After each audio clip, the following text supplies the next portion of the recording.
I'm Corianne Etienne and welcome to Cooking with Corianne. You know, tarts are one of those things that everybody loves. They're about as popular as the grilled cheese sandwich and just as easy to make. As a new baker, I first started off making orchard tarts in the autumn, but now with the spring weather upon us and the longer days and the abundance of fresh berries, I'm reaching for my California Giant fresh berries to make a rustic berry and almond tart. You know, I love using California Giant berries because of their commitment to taste. And blending a variety of berries together really gives it a versatility that can't be achieved with any other sweetener or fruit. So I'm starting with about, well, a lovely selection of fresh berries, raspberries, blackberries, blueberries, you name it. And I'm really just going to lightly cut my strawberries because they're extra large and juicy. I don't want them to be too big, so I want them to be about the same size as the other fruit.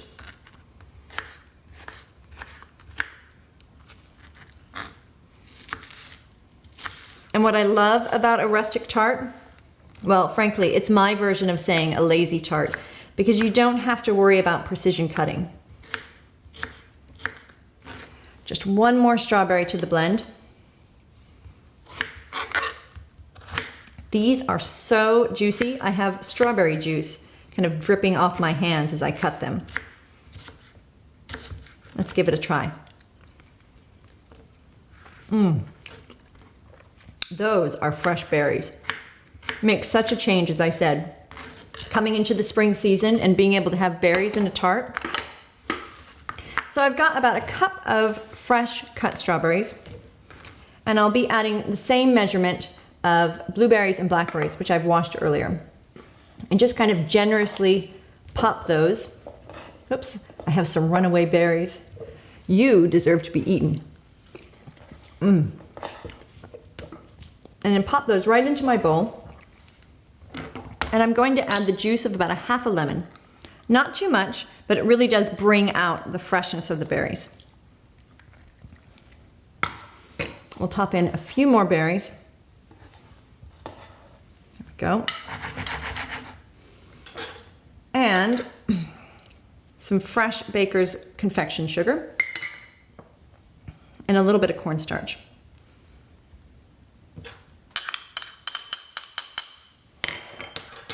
Now, the piece de la resistance for the rustic berry tart are fresh almonds. So you can buy almonds already ground.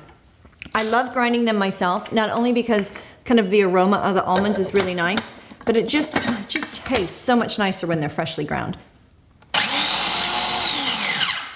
So just a quick blitz. We don't want them too finely ground, but we do want them to be ground enough that they blend in really well. And just sprinkle that over the top. That's an almond. And then just delicately fold everything together. And the idea with this almond tart is really that you just want to coat the berries in the almonds. And like every good cook knows, one must sample before we pop it in the oven. So I'm gonna grab a raspberry.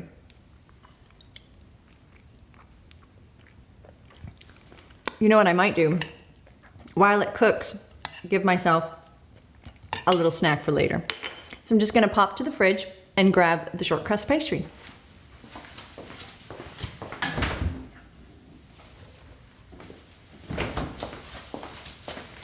So I'm really excited about the short crust pastry.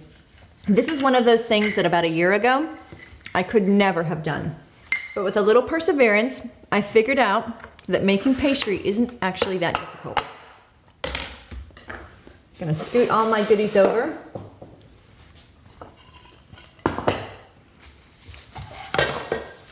A nice clean surface and a heavy dusting of flour.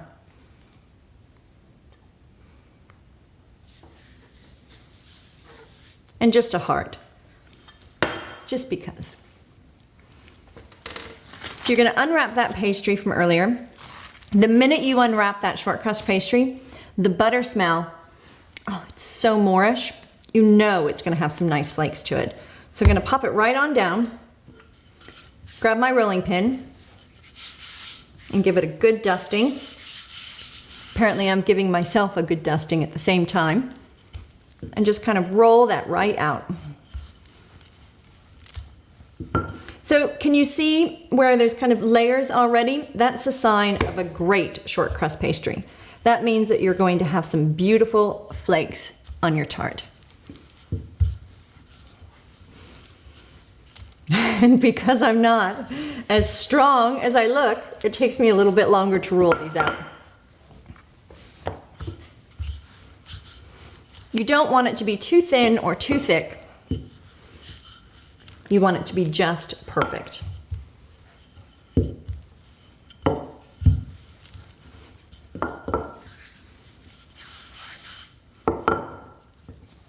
We're nearly there.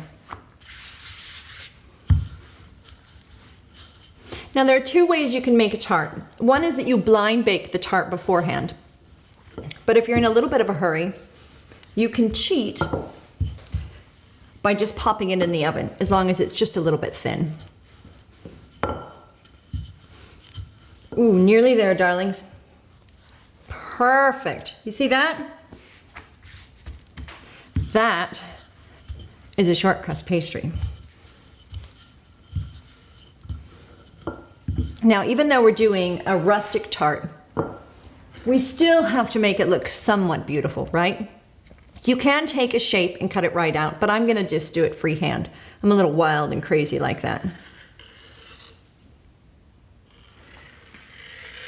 There we go.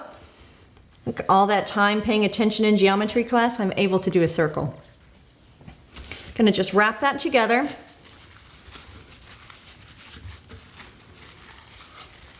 Save it for something later. And you've got a short crust pastry ready and waiting for your tart. So with this all done, what I've done is I've taken one of our rather less attractive pizza trays and covered it in parchment paper. And the reason I'm using the pizza tray is I'm not blind baking this. Children are coming home from school shortly and I really want to spoil them with some rustic tart. So time is of the essence, my darlings.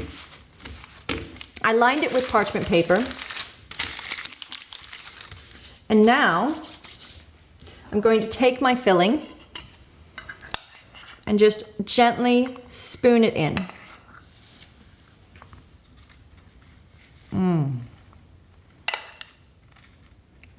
Don't worry if it bleeds all over the place.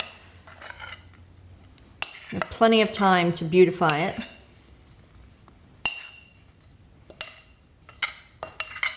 Oh, and all of that amazing kind of almond berry goodness, just plunk right on top, or spoil yourself.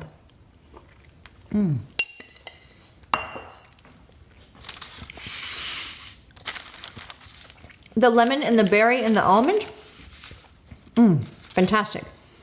So really, I'm just gonna use my hands and shovel it through.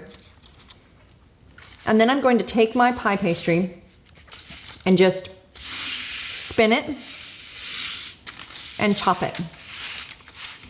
Now, the reason this is more of a tart than a cobbler or a pie really is because there's no topping.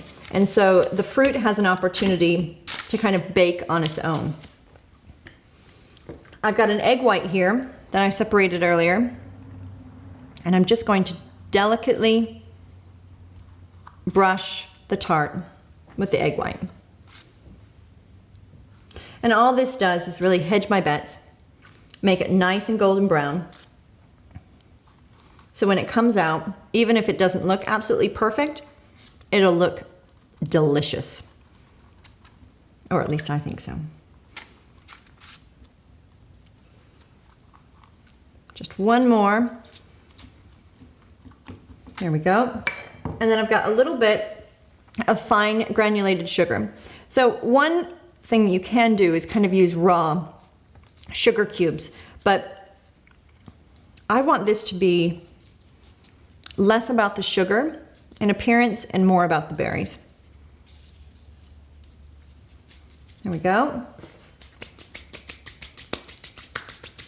So with the oven preheat for 350, I just have to bake it for about 40 minutes I'm going to keep turning it throughout just to kind of give it an opportunity to go golden brown all around, and we'll be ready to feast on it in just a few minutes.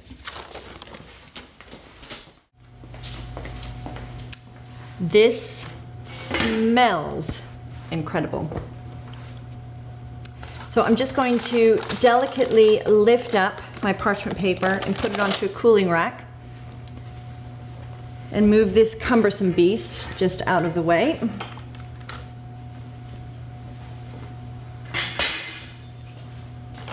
So here you have it, a rustic berry tart. Now it's too hot for me to cut into it now, but I am desperate to find out about the short crust pastry. So I'm going to, oh, look at that. Just kind of flakes right off.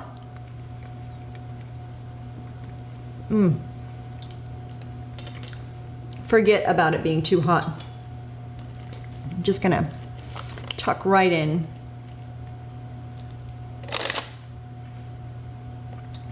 Because that pastry,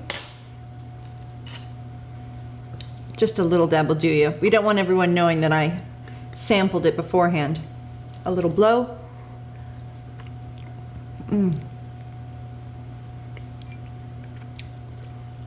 Brilliant.